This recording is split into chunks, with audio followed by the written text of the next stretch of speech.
اللہم انی اسألک علما نافعا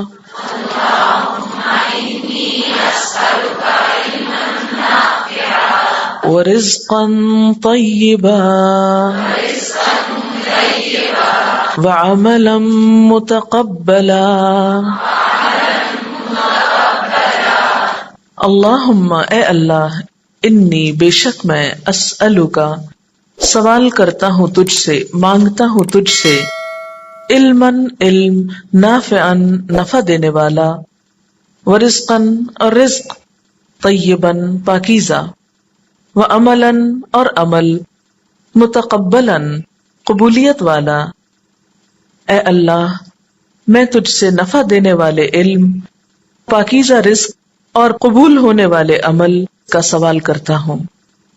ہم علم کی دعا مانگ رہے ہیں کہ کون سا علم جو ہمیں فائدہ دے، علما نافعا، فائدہ دینے والا علم.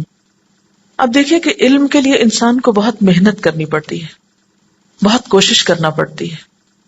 اس کے لیے مشقت کرتا ہے انسان، صبر کرتا ہے، بہت سی چیزوں کو برداشت کرتا ہے. لیکن اتنی تکلیفیں اٹھانے کے بعد اگر کوئی چیز انسان حاصل کرے اور وہ بھی فائدہ مند نہ ہو تو آپ دیکھیے کہ کتنے افسوس کی بات ہے نا. ہمارے ہاں عام طور پر لوگ کچھ بھی پڑھنے یا سیکھنے لگ جاتے ہیں، کس لیے؟ بسا اوقات صرف اس لیے کہ زمانے میں اس کی یا لوگوں میں اس کی بہت مانگ ہے یا ویلیو ہے. اس ڈگری کے حاصل کرنے والے کو بہت عزت ملتی ہے، فلاں ڈگری کو حاصل کرنے سے بہت اچھی جاب مل جاتی ہے، دنیا کا کچھ فائدہ ہو جاتا ہے. عموماً جب ہم کوئی بھی علم حاصل کرتے ہیں تو کیا سوچ کر حاصل کرتے ہیں؟ صرف دنیا کا فائدہ دیکھتے ہیں، اچھی جاب مل جائے گی، لوگوں میں ایک شان و شوکت ہو جائے گی، دوسروں کو فائدہ پہنچا سکیں گی. اپنی سیلف سیٹسفیکشن کے لیے بسا اوقات کرتے ہیں، چاہے کوئی ویلیو ہو یا نہ ہو، ہمیں شوق ہوتا ہے کچھ چیز سیکھنے کا یا پڑھنے کا. ہم میں سے بہت کم لوگ یہ سوچتے ہیں علم حاصل کرتے وقت کہ اس کا استعمال کیا ہوگا، اس کا فائدہ کیا ہوگا، میری ذات کو یا دوسرے لوگوں کو. بسا اوقات ہم صرف دوسروں کی دیکھا دیکھی کچھ سیکھنے لگ جاتے ہیں اور عملی زندگی میں اس سے ہمیں کوئی بھی فائدہ نہیں ہوتا. بہت سے لوگوں کو دیکھا گیا ہے کہ وہ میڈیکل کے 4-5 سال دن رات محنت کر کے پڑھتے ہیں، ڈگری حاصل کرتے ہیں، لیکن جب پڑھ چکتے ہیں ان کے نام کے ساتھ ڈاکٹر تو لگ جاتا ہے مگر زندگی بھر پریکٹس نہیں کرتے، کبھی وہ کسی کو کچھ بھی فائدہ نہیں پہنچاتے. بعض لڑکیاں صرف اس لیے علم حاصل کرتی ہیں کہ ان کو اچھا رشتہ مل جائے، ان کی شادی اچھی جگہ ہو جائے، اور وہ وقت پاس کرنے کے لیے کوئی بڑی سی ڈگری میں داخلہ لے لیتی ہیں، اور جو ہی شادی ہوتی ہے تو وہ سب آدھے میں چھوڑ دیتی، کہ گویا مقصد شادی تھا وہ پورا ہو گیا، بس ختم، وہ پڑھنا کس نے.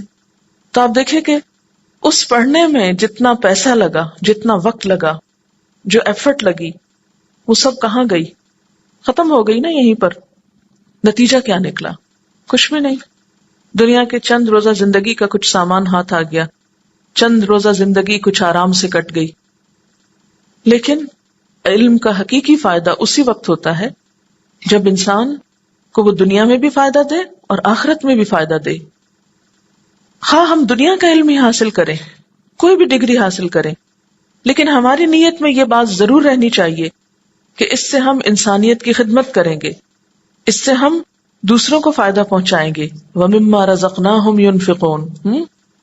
اور پھر دوسرے لوگوں کو فائدہ پہنچاتے ہوئے بسا اوقات کیا ہوتا ہے، اس کا فائدہ ہمیں خود دنیا میں بھی سیٹسفیکشن کی صورت میں ملتا ہے اور آخرت میں بھی اس کا اجر و ثواب ملے گا. جب ہم دوسروں کا بھلا کریں گے، ہم دوسروں کی دنیا ہی کیوں نہیں سنواریں گے، ان کی مدد کریں گے تو اللہ تعالیٰ ہماری مدد کرے گا. کیونکہ حدیث پاک میں آتا ہے نا کہ جو شخص اپنے بھائی کی مدد میں ہوتا ہے اللہ تعالیٰ اس کی مدد میں لگ جاتا ہے. تو دنیا کا علم بیکار نہیں. ایسا نہیں کہ اسلام اسے کنڈیم کرتا ہے کہ وہ نہ سیکھو لیکن مقصد کے ساتھ، اسے کام میں لانے کے لیے، ضائع کرنے کے لیے نہیں.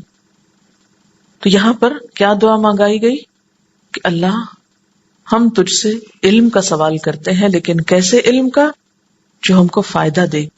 اچھا، دین کا علم بھی اگر ہماری نیت اچھی نہیں اور ہم اس پر عمل نہیں کرتے تو کیا ہو جاتا ہے؟ وہ فائدہ مند نہیں ہوتا، وہ الٹا نقصان دہ ہو جاتا ہے.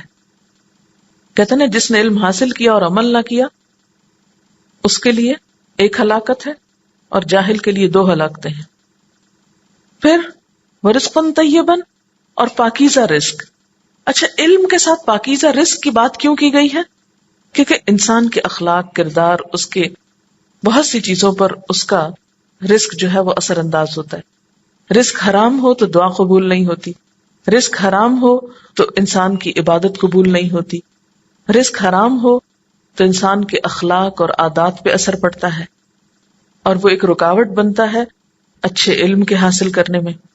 تو اس لیے پاکیزہ اچھے رزق کی بھی دعا کرنی چاہیے. اور پھر سوال کیا جا رہا ہے رزق کا بھی، یعنی صرف علم کا نہیں، رزق کا بھی سوال کیا جا رہا ہے ساتھ ہی. ٹھیک ہے، کیونکہ اگر کھانے پینے کو کچھ ہوگا تو تبھی پڑھ سکیں گے نا. علم حاصل نہیں ہو سکتا نا جب تک پیٹ میں کچھ ہو نا. اسی لیے اگر آپ بغیر ناشتے کے آئیں گے تو کیا ہوگا؟ آپ کی پوری طرح کنسنٹریشن نہیں ہوگی، آپ کا شوگر لیول لو ہو رہا ہوگا، پھر آپ کو نیند آئے گی، پھر غنودگی ہوگی، پھر بیچ بیچ میں سو جائیں گے اور یہاں بیٹھ کے بھی وقت گوائیں گے. تو رزق کا بھی سوال ہے. پھر وَعَمَلًا مُتَقَبَّلًا، اللہ ایسے عمل کی توفیق دے جو قبول ہو جائے. ہم سب ایک عمل کر رہے ہیں نا، علم حاصل کرنا کیا ہے؟ ایک عمل ہے. تو دعا یہ مانگیں گے ہم کہ اللہ تعالیٰ ہمارا یہ عمل آپ کو قبول ہو جائے، آپ کو پسند آ جائے، عملاً متقبلاً ہو جائے. ہم جتنی بھی بھاگ دوڑ کر لیں، جتنی بھی محنت کر لیں، جتنے بھی نمبر لے لیں، اگر اللہ تعالیٰ نے قبول نہ کی ہماری یہ کوشش تو کیا فائدہ؟ کچھ فائدہ نہیں. علم کا سوال ہے جو فائدہ مند ہو، رزق کا سوال ہے جو پاکیزہ ہو، عمل کا سوال ہے جو قبولیت والا ہو. صرف علم، عمل اور رزق کی بات نہیں ہے بلکہ ان تینوں کے ساتھ اچھائی کی بات ہے.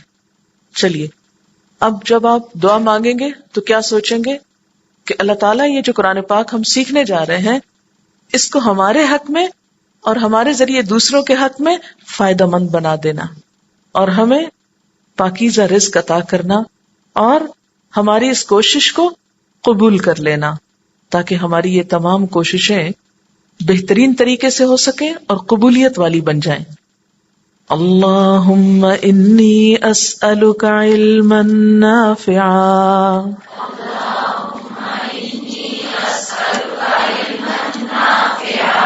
وعملا متقبلا ورزقا طیبا